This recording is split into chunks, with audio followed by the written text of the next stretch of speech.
All right, Donnie, thank you so much for making space in your work day here at Hendricks Motorsports. So, um, do you remember our history and our connection? Yeah, How do yeah. you recall that? Uh, One thing I recall is we went to dinner and they dropped a full large tea in your lap. Do you remember that? I do. Do you remember that? I do. The waitress So, smelled so yeah, absolutely no, horrible. no. You came here and the chaplain at the time, Steve Hudson, brought you around. Yeah. You were doing a story called, if I'm correct, More Than Conquerors, Yeah. about faith in sports. Old sports show, yeah. You guys walked up to me in the shop working on race cars and was like, "Hey, do you want to answer some questions?" And I remember saying, like, right here in the race shop in front of everybody. And so, yeah, I remember that.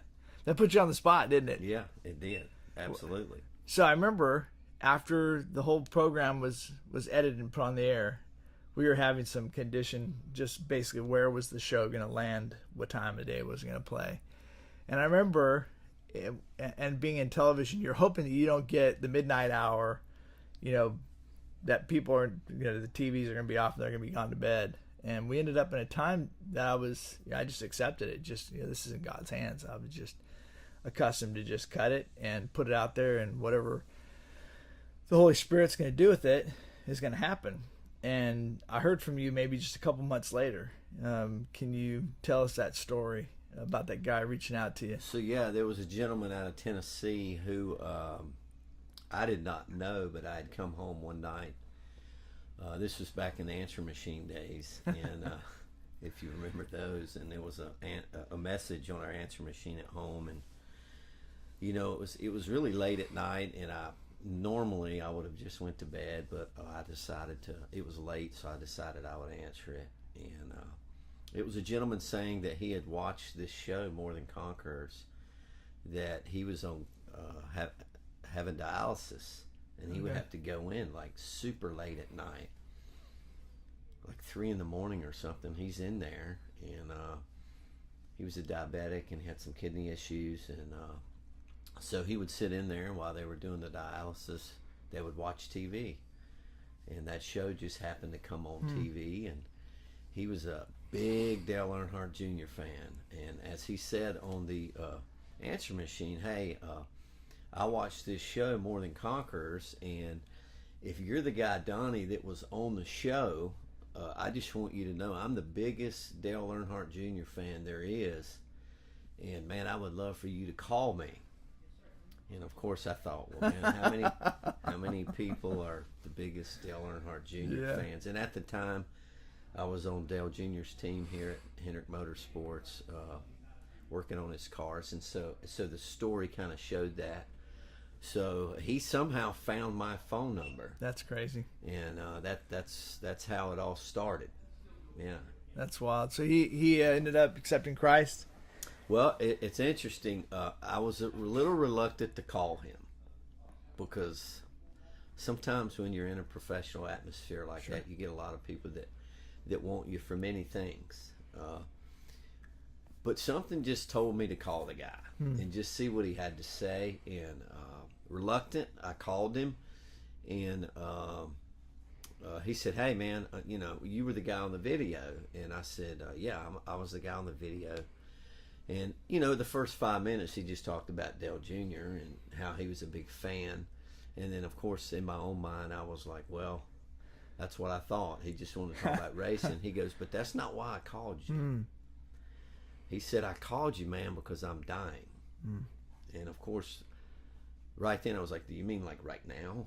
Are you dying? Or like, what do you mean?" And he said, "No, man, he had the kidney failure, and if he didn't get a transplant, he was going to die." And so it got real then, and he said, "I want you to tell me about that Jesus you were talking about." And so from then on, it led into a phone relationship for what turned out to be a couple years. I never met him. Right. We just talked on the phone. He'd call me often about difficulties in his life, and it wasn't about racing as much anymore after that. Okay. So did that turn you to looking towards new open doors, new opportunities, or was this a road that you were already headed down and you were fully ready to start sharing your life with other people in order to point them to Christ? Well, I'd stepped out, as you know, Randy, in 2004. One of our team planes crashed, and 10 of our employees were killed. I knew most of them on that plane. One of them, a mentor to us here at Hendrick Motorsports by the name of John Hendrick, who was the company president at the time, and he was also a big spiritual leader at this company, taught a Bible study every week. And so at that time is when I really began a battle with God about God saying, I really would like for you to talk about me in the workplace. And I was like, nah, I kind of think I'm just here to work and build race cars and go race and win trophies and make money.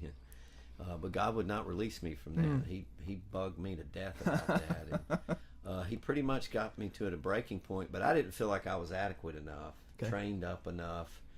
And so eventually, after navigating what all that looked like over some months, I finally said, okay, I'm going to, I'll be bold enough to talk about you, but it's like I gave God conditions. You're going to have to put people in front of me, or you're going to have to make it clear to me. And boy, did he. And so I have a unique platform at the time. You know, I work on a professional race team where people follow us, and with the Dale Juniors and the Jimmy Johnsons and the Jeff Gordons, and you know, I'm not alone. There's many of us on those teams, but it is a platform. And so I decided to just use the platform I had to if it exposed me to people, to be able to share my faith. Okay. You're a dad. You've got two kids. 2 kids. I got one almost 18, Damon, and then I have a daughter. She'll be 15 in January, Darcy. Okay. I think when I was around there, probably right around the 10 and 7-year-old range, maybe a little younger. You've had an opportunity to raise Damon around motorsports. I know he was into BMX. What path did he end up going? So he raced BMX for a while. Then he competed in BMX freestyle, and then he spent 5-6 years up till about last year, racing motocross. Okay. Pretty competitive, almost pretty full time on the weekends. And then not this past summer, but the summer before, he went down at a big race in Virginia and hurt himself in what later led to a fractured hip. So he's kind of stepped away a little bit from the motocross. He's a big mountain biker now, so downhill mountain biking, but real competitive kid, real athletic. How do you lead an athlete as a father, somebody who has that kind of talent? Because you're a road rider. I'm not sure if you're a road racer. Ride road bike, mountain bike, bunch of BMX in my day, and so he's attracted to that. Yeah, we're competitive. Okay, yeah. All right, we're competitive. And then you've got a competitive son who knows his father's heart, who needs to be led. How do you lead an athlete like that? There's gonna be dads out there who have got their kid in little league baseball or football, and they're focused on that. You know, the eternal thing being he's going to go to a Division 1A school, and he's going to go to NFL or MLB. How did you guide him along in that? Well, I think a lot of it was when he came to me and said he wanted to race dirt bikes. That was a big step, because I was like, do you want to ride dirt bikes or do you want to race dirt bikes? Two different things. Big difference. And then I started thinking about my pocketbook, because racing is expensive. And but we're competitors, you know. After being in Hendrick Motorsports as long as I have, we like to race and we like to win. And so my words to him were, if you're going to race, you're going to have to be all in. We're just not going to do it to just go out there and be halfway. We're going to be all in. And he was super competitive, and we really didn't know what we were doing when we first started, but we started going and racing, and the more he raced, the better he got, and people would come up to us, and they didn't know where we had come from. We kind of started late in his age bracket, so they were like, he's pretty good, and maybe you should go to this series, it's more competitive. And so we started doing that, and for me, it was about winning. I wanted him to win. But after quite a number of years, I would find out that sometimes I put a little bit too much pressure on him to win and to not just do his best. Did he communicate that to you, or did somebody else communicate that to you? Mostly it was him. Okay. It was usually him. He would communicate that to me. And then so I would learn to back off and just encourage him to go do his best. But he didn't like it when he didn't do his best. Sure. You know, he wanted to win too, but trying to keep him motivated to go. You're just as good as those guys. Don't ever think you're not as good as they are. And man, we had a great time. Great time with family, traveling early mornings, and but it's dangerous. So he got hurt a lot. All right, yeah, it is. It's a tough one. Yeah. Now you've got a beautiful young lady in the house as well. Tell me about leading a young woman as a father in this world. What do you help guard her through? She's what, high school now then? Yeah, so she's in the 9th grade, and so soon to be 15 in January. And I think we've myself and her mother, we've done a good job of raising our kids in the church. We believe you have to build a foundation. And that foundation, as much as we do ourselves as mother and father and pour Christ into their life, we do believe we need help with that. Mm-hmm. So we believe that they need to hear other pastors and youth leaders. But to pour a foundation, and as they go through life, we help kind of mold that foundation. Because we're under the firm belief that our job is not to save our kids. God does that. But our job is to raise them up to understand who God is and why they need Christ in their life. And so, obviously, with kids, it can be difficult sometimes because the world's pulling at them too. Sure. To give them all the things that they desire and want. Can you remember those moments that they came to mommy or daddy and said, "I accepted Jesus today," or "I want to pray"? Yes, I mean both of our kids. There wasn't a one moment where they had like this altar call moment. Okay. We've taught our kids that as you read through Scripture and we see that, when you think of Romans 10:9 or 10:13, who confess with your mouth and believe in your heart that Christ died and rose from the grave, or all those who call on the name of the Lord will be saved. We've had those conversations with our kids. Like, have you done this? Is there a moment in your life where this became real to you? And they can tell you, like, yes, I get it. I believe it. I've surrendered to it.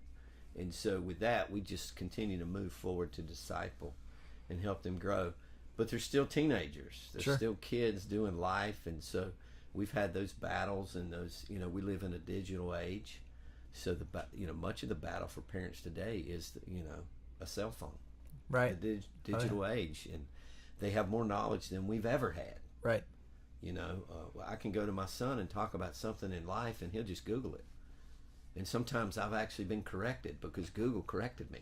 So if it's on the internet, it's true. Yeah, and so you're always teaching them to learn, but to learn the truth. Whatever you pursue, whatever knowledge it is, make sure it's valuable and that it's true.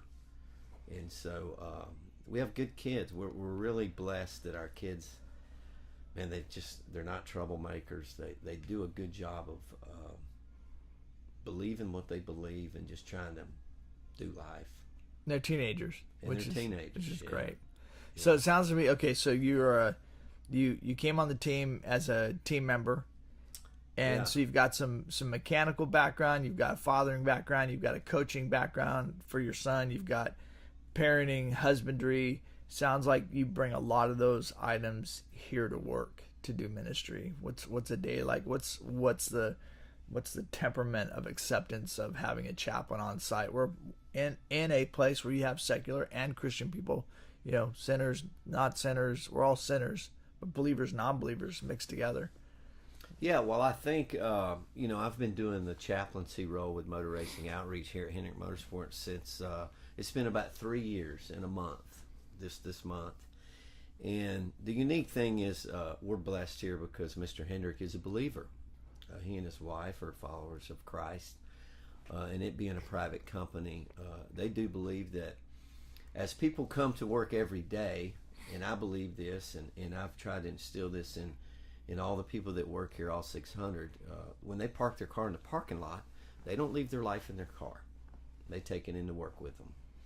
And as much as you have all these different resources to help people with human resources, and where you teach and train managers to lead your employees well and understand their different personalities, they believe, the Hendrick family, and them having a spiritual side to come along and comfort them in the areas that maybe the leadership's not equipped to.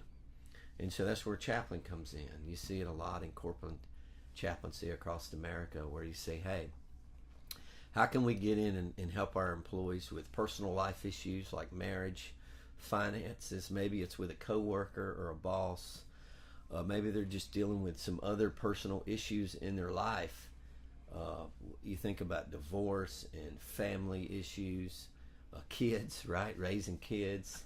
Just any of these personal issues that, let's be honest, most employees are most likely not going to talk to their bosses about. Sure. Just because we're in a competitive environment here, and they want to make sure that they're up to speed with what they're here to do with their job. But at the same time, we're all doing life. Mm-hmm.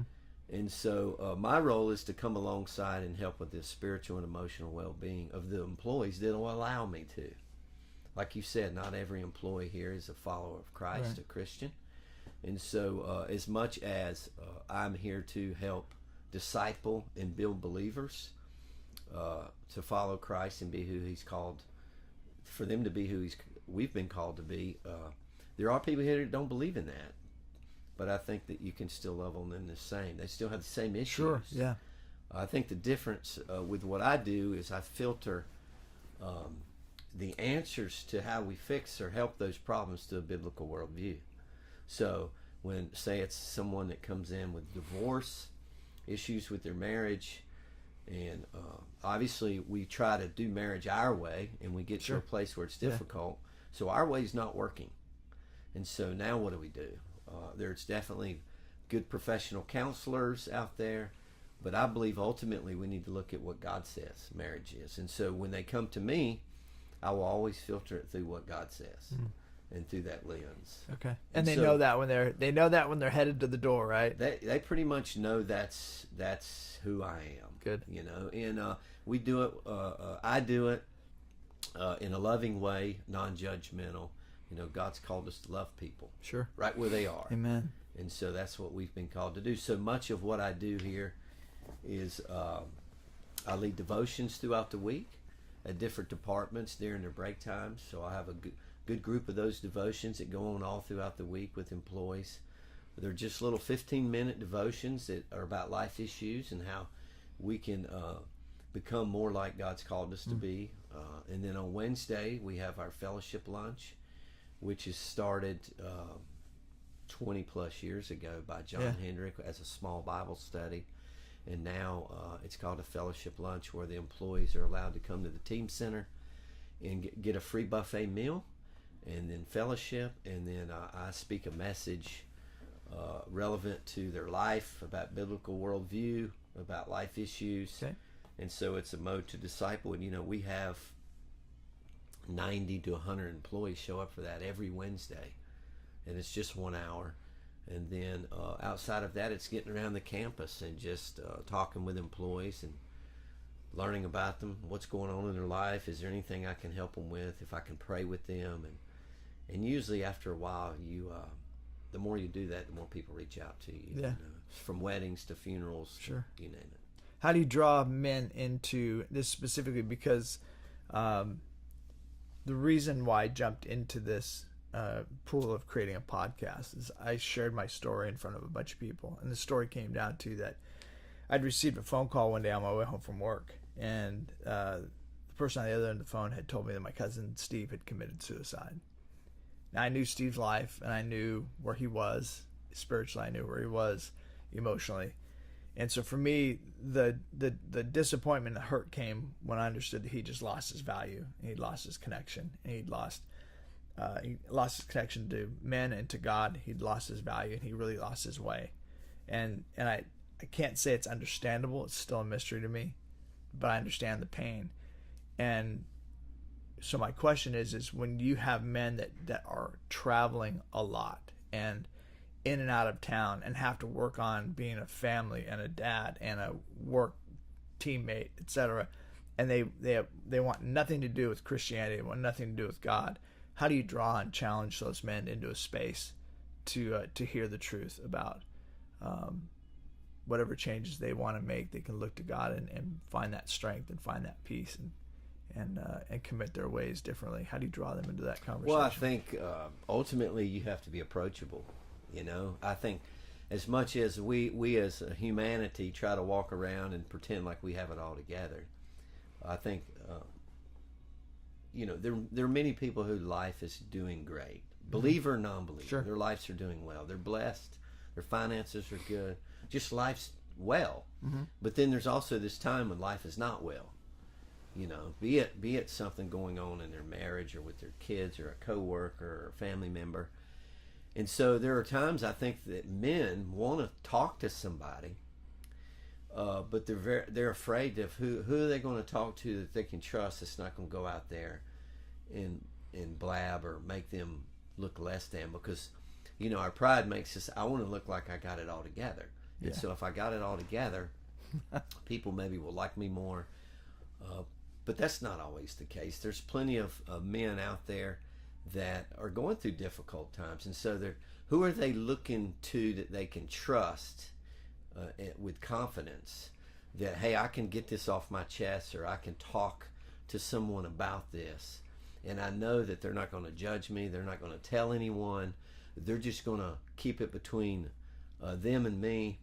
And so I think to do that as a chaplain, even as just a friend, you got to be approachable. Right. You got to be like, well, he'll talk to me. He doesn't act like he's better than me. He doesn't have an ego. So you got to be a friend. You got to love people. And even if they're the kind of people, kind of men that maybe their life is not something that you agree with, I think we still as believers have to come alongside people right where they're at and just go, hey man, I can see past a lot of the things that maybe I don't agree with in your life and still be your friend. And I think the more we're approachable, the more someone is that feels at ease to come alongside and go, hey, can I sit down with you? Now, obviously for me, I'm a chaplain, so I have a title. Right. And usually when you hear chaplain, that's someone you can go to. So if you can't go to the chaplain, I don't know who you can go to. So for me, it's about just being approachable and just trying to be a friend and trying to be honest, a voice of reason, not take a side. I think a lot of times people are looking for someone to tell them what they want to hear. That's not me. I'm not going to tell you what you want to hear. I think sometimes we need to be told what we need to hear. And so we need people to be honest with us. I know I would want that myself. So, do you find yourself sharing any real circumstances from your life in order to be able to relate to those men? Is the common denominator pain and the journey of life, or is the common denominator hope? Where do you find the base with a lot of men when you're sharing? Oh, I think you definitely use your own personal experiences. I mean, when I talk about marriage with people, I use me and my wife as an example. My poor wife's been a guinea pig for so much marital counsel, but we have to. That's the realness of it. Right. Is we're no different than anyone else. Like when I think of us as believers in Christ, we're not better than. We're better off than. Right. Say a non-believer, but we're not better than. I think we have something that helps us approach life issues that is hope, and so the goal for me is to offer hope. You know, when an employee's about to lose his job, you know, and they're in this position of, man, what am I going to do? We got to provide hope, a voice of reason, of have you ever thought about looking at it this way? Because right now we live in an age, in a world where we can often be very self-centered and it's all about us. Sure. And I want to be in control. And it's a great reminder to me of the first sin of pride, that I don't really need God. Right. I'm in control. I got this. And then all of a sudden we find out we're in a place where we don't got this. Yeah. No, I hear you. And so what do we do with that? Well, for me, it's like, hey, I've been in a place too where I didn't have that. Or I don't got this. And so what do we do? Where I always go back to my foundation of my faith, where God says, you know, like Proverbs 3, 5, and 6, do not lean on your own understanding, right? But in all your ways follow me. Yeah. And but we want to lean on our own understanding because we want to be in control. That's all we have. That's right. We only have our own because we want to be in control. So it becomes, for me, as a chaplain, as a Christian chaplain, I'm also an evangelist. So I believe it takes 100% surrender to Christ and who He's called us to be, and I believe that's the answer. Okay. To all of our problems. All right. That's the answer. So that person that's sitting back that says, well, he's got his position. He's set. I'm not set. I don't find any satisfaction hearing the story of a person who's made his way into the sports arena, which unfortunately a lot of people compare that to being at the ultimate. But you come and go to work, and the team travels around you, and you're an integral part of people's homecoming every weekend. What are your highlights? What are your highlights during the week as a fixture here on campus? What do you look forward to with these people? Man, I tell you, man, there's a lot of highlights. I think from a spiritual perspective, when I think about their faith, it's just when they come to me and go, hey, that message last week, that really spoke to me. I heard that. Or somebody comes to me and says, hey, I've started going to a Bible study at church. Or, the devotion you're doing throughout the week, man, I really enjoy you doing that. Right. Or, I just appreciate you being at the track. Great. Just being there, like this ministry of presence. I appreciate you being there. And anytime I hear that, because it's really not me. Like as believers, it's not about me. It's about Christ in me. Right. So what I want to bring is a light that maybe people aren't used to seeing. And so I used to not have that light. And so now that I do, I want to bring that goodness and what that looks like. Yeah. And so the highlights are when they see that. And then my goal is to encourage them to be that for someone else. Okay. I'm one chaplain with 600 employees, so I want a lot of these men and women here to be able to pour life into their coworkers that work right beside of them. Right. And let them be the light for them. Now, all those things you mentioned about people who reflect on a good word you put into their life, or encouragement that you poured into their life, or the ministry of presence, or the ministry of helps, or the ministry of caring hurting people, those are all friendship items. Oh, absolutely. Those are all friendship items. Yeah.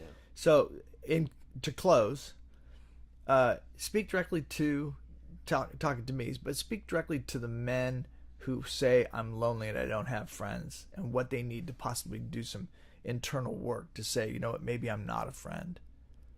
Yeah, well, if you're a man and you're lonely or depressed and you don't feel like you're measuring up to who you think you need to be, it's easy to get in that place, right? But I think you have to remember to not measure up who you are based on the world standards. Yeah. I work with people here that win a lot of races and I've won a lot of races. They have a lot of championship rings. They've been to the pinnacle of the sport. Like, they have won it all. And you can still get in a place where that's not enough. Because, see, the world says that's the answer. Sure. Win a bunch of races, get a bunch of championship rings, and then you've arrived. Well, then what happens when that stops? And you found out it really doesn't fill you up. So when you're in this place of loneliness, maybe depression, and you don't feel adequate, I think that's because you're looking at what the world says. But God says He's enough. And so we have to be reminded that when we're born, God has a purpose for us. Everybody's purpose is different, but ultimately it's to glorify God. And so how do we do that? Well, some people get to do it working on race cars. Some people do it working on houses. Some people do it working on computers. But in that process, you got to find out what your purpose is. Like when you wake up every morning, what motivates you to live? And so if you're in a place where you're not motivated to live, you got to say, why is that? Right. And so what happens often is we compare it to what the world standards are. Keeping up with the Joneses. Well, my friend over here has this, I don't have this. And so I think when we look in God's Word and learn that God has sent Christ to deliver us from the very sin that enables us to be who we're called to be, we have to remember He said He's enough. Right. And so once we find out, like, what is purpose, and so it's ultimate surrender to who God's called us to be. And when we truly surrender, I believe, and we say, God, I'm open to be who you've called me to be. Where do you want me? What do you want me to do? I believe that's when we begin to see God move in our lives and put us in places that we would never expect to be put in, because we're looking to be who God's called us to be. That's our purpose. That's what motivates us. Instead of looking at the Joneses with the perfect wife and the perfect family and the perfect income and going, why am I not like that? Well, they could have all of that perfect and still be lost in their sin. Sure. Right? So we have to encourage, we as men have to, one, encourage each other. Yeah.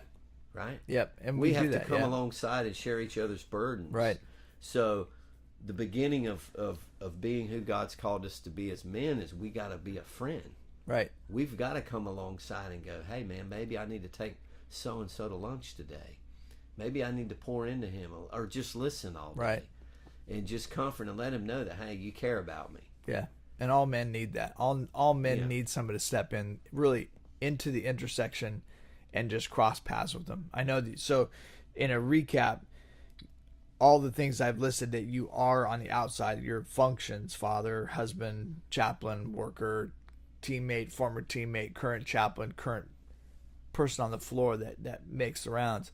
I want to challenge the listeners today that if you're considering your own story, because you've shared with us your story, really, it's something you're very familiar with, and you've shared that story over and over again. The purpose of Men of 1,000 Men is that we become familiar with our story as men, that we routinely go back and we check in with God about where we've come from. We take our own inventory about the steps that we've made, the mistakes that we've made, the poor decisions that have created issues that may be detrimental in one way or the other and our path, and then allow God to show us where he was with us in those moments. I was with you in this. I was with you here. I walked with you here. And we can take that story and share it. We've now normalized any other man who's made the same mistakes. Now we've just said, me too. Yeah, absolutely. I'm just like you. We are men. And in that, out of this will come men who will in fact share their story with other men and be impactful. And that's our desire. So thank you so much for sharing your story. I appreciate the connection. We don't share a lot of phone calls or a lot of texts, but I get to see your stuff on social media. Do you want people to follow your social media? Any of them in any place? Sure. Okay. On Instagram, I'm at dfloyd at dfloydmro at dfloydmro, and then on Facebook, I'm on Donny Ray Floyd. And what I try to do on social media is simply this: just try to be real. Cool. They'll just see what you do, right? Man, let's be real. Don't get me wrong. I'm trying to live an obedient life Sure. to who God's called me to be. So, there might be a time where maybe I type something on there and you're like, wow, I didn't expect that from him. But I'm battling the same demons everybody else is, yep. man. Should I say this or not say this? But I also just want to be real. Right. And I think the interesting thing about social media, when you think of Facebook alone, man, it's a book of me. And it's not a narcissistic me.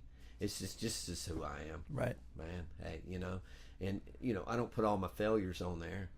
This is what I'm doing. This is what seems important to me today. I do put some scriptures and some devotions on there, but I'm just doing life like everybody else. Cool. And you, do you want people to know about your podcast at lunch, or does it go public? So it will be on the social media. Okay. So all right. The lunch we do here at Hendrick Motorsports every week. We do podcasting on Thursdays.